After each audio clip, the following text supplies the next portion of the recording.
Hey guys, I'm Gallo Boy Jr. and if you didn't already know, today is a very special day. Today is Father's Day. And it's not just Father's Day, it's actually my first Father's Day as a stepdad to my 3 beautiful stepkids. And I thought, what better way to celebrate Father's Day than to go out and find some horror stories, scary stories, whatever you want to call them, involving dads or fathers. So, without further ado, let's cut the chit chat. I hope you enjoy the stories.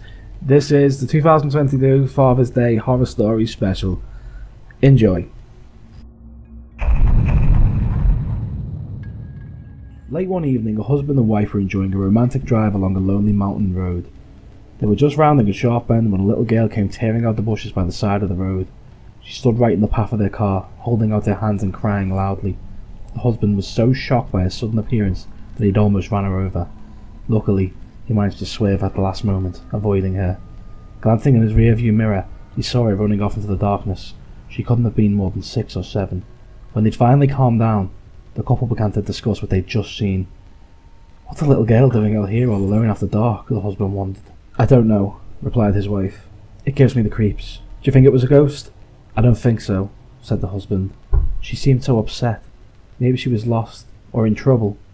Just then, they noticed a man on the road ahead. When the man noticed the car, he put out his hand and flagged them down. The husband pulled over to the side of the road. The man was out of breath. "Have you seen my daughter?"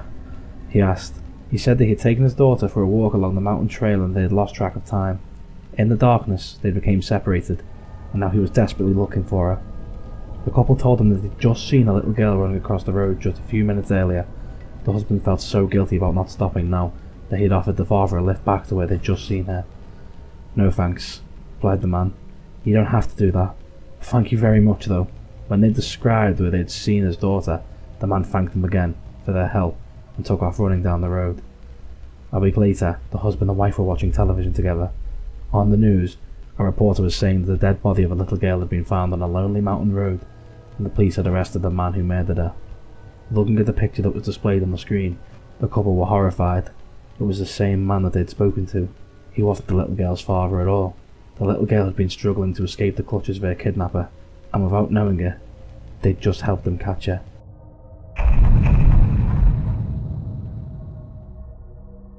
When I was a junior high school student, there was an old abandoned house in our neighbourhood that was falling into ruin. There was ivy growing thick on the walls, and the roof had caved in at some point. One day, some of my classmates and I decided to sneak into it and explore. It was around 8 PM when the sun was setting. The door was locked, so we had to climb through one of the back windows. We went from one room, finding our way with a flashlight. For some strange reason, there were hundreds of dolls lined up all along the wall. Although we were excited, the atmosphere became tense. None of us spoke to each other, and there was an uneasy silence. Most of my friends were scared and wanted to go home, but I convinced them to stay and explore a little longer. We came to one small room at the front of the house that was empty, except for a little table in the middle. As we entered, we could hear the floorboards creaking and groaning under our feet. I noticed something lying on the table. As I got closer, I saw that it was a letter, and there was an old cassette tape beside it. The letter read, "Thank you, Dad." When I saw the writing, I felt a chill run down my spine, and I decided it was time to go. When we got out of the house, everyone breathed a sigh of relief.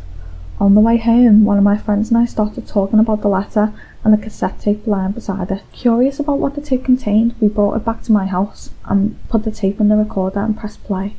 There was nothing but silence. We sat there and listened for 10 minutes or more, but it was just silence. After a while, we figured there was nothing on it, so we just left it playing and started reading comic books. Eventually we forgot about the tape. Then all of a sudden, we heard a woman's voice coming from the tape recorder. It said, "Thank you, Dad, for killing me."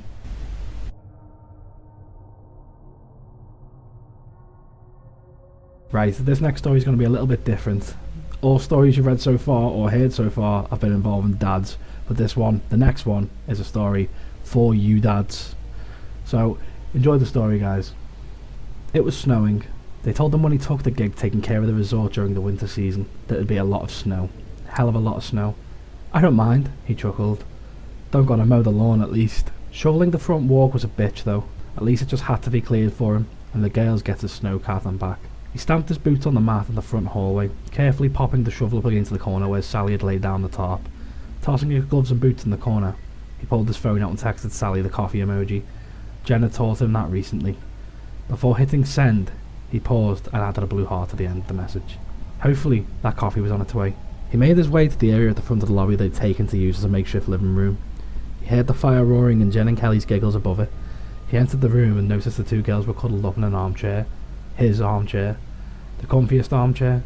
The one he always sat in, engrossed in the iPad. Now, what are you two troublemakers doing over there, sitting in your dad's chair? The giggling stopped. The iPad too. It seemed to stop. A frozen reflection of red and blue and green glows of his daughter's faces. After a moment, that might have been a temporary stoppage of space and time, they stared up at him blankly. Their voices had the howling winter wind deep beneath them as they tonelessly recited in perfect monotonous harmony. This is our chair. We have always sat in this chair. We will always sit in this chair. The nagging sensation that something was different started in the shower. Heading downstairs, Bob cut through the kitchen to the living room and grabbed the remote. "Bob?" Mary's voice called from behind him. "Come on, no TV during breakfast. It's Sunday." I had a feeling something was up. Well, it'll still be up after church." Bob ruffled his son's Patrick's hair and plopped down beside him at the kitchen table. Mary had a point, as always. But church only aroused Bob's suspicions further. Pastor John seemed distracted, drifting off during the sermon. Peter, usually ready with an enthusiastic handshake and predictions for the day's football games during the exchange of greetings, had a stretched grin that appeared to be glued on. Bob could practically hear Mark's teeth grinding 6 pews back. As he looked around, Bob noticed that all of the dads seemed tense. Maybe that running back, the one that was on a hot streak, got injured and couldn't play today's game. Guys might have had money on that game. Bob thought he'd reassured himself, but he found himself trotting out of the car after the service, cranking the engine and turning on the radio. The hourly news brief was just winding down and all seemed normal. "Well, that's the news for the hour," the DJ wrapped up. "Gonna be a great game on a beautiful Sunday, so let's enjoy those great tunes that we will all remember." The instantly familiar intro to Layla began playing. Bob sighed, relieved. Mary gave him a look and chuckled softly. He shifted the car into reverse and Patrick waved out the window at one of his school friends. "Wait." Bob frowned. "Layla. The guitar part. The guitar was wrong. The guitar was bad." It hit him. That feeling all day. The strained faces of the men at church. It all made sense. Suddenly and horribly. He felt nauseated. Like the fundamental physics of the world had changed, and he would never regain a feeling of equilibrium. He pulled up the emergency brake, opened the car door, and retched. Vaguely, he sensed other men doing the same. A soft backing track of Layla, waiting from rolled-down car windows. Eric Clapton is not the greatest guitar player in history. A flash of lightning across my eyelids careens me into consciousness. No alarm clock glow. The power's out. A tree outside groans dangerously. Fucking storm. "Daddy?" "I'm coming, sweetie." I string my legs over the side of the bed and bang my knee on the nightstand. Of course I do. I get to the door and I think I see her silhouette at the end of the hall. Outside her bedroom door, I stumble toward her, but suddenly she turns left, like she was going downstairs. "Where are you going?" I call after her. "Be careful, the power's out." "Daddy?" "Just head to the kitchen, hon. I'll get you a snack." Milk might go bad anyway. A bowl of cereal might get her back to sleep. "Daddy?" Her voice sounds different. Louder. Maybe deeper. Maybe it's the power outage. Stuff always sounds different in the dark. I take the stairs slowly. The dog's always leaving bones and toys, and the last thing I need is to take a spill in the middle of the near hurricane, with God knows how many lines down around the town. "Daddy?" Her voice is definitely different. This isn't a little girl's voice. More confident, older, like her mum. But her mum's out of town. She's just scared.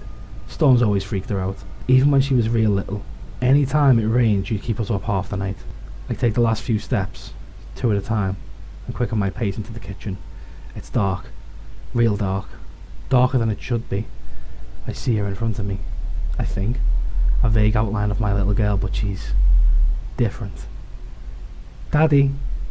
Daddy? Daddy, daddy, daddy, daddy, daddy, daddy, daddy, daddy? Dad?" Suddenly she's right there, in front of me. Her breath is cold, and she is different. Her hands grip my head and I can't move. I'm so scared and I can't move. I don't know if it's because I'm so scared, or that she's so strong. Why is she so strong? She's my little girl. She couldn't even reel a fish in on her own. Why? Her face became centimeters away from mine. I recognize her, but I don't. "Dad." she rasps. Your little girl is all grown up.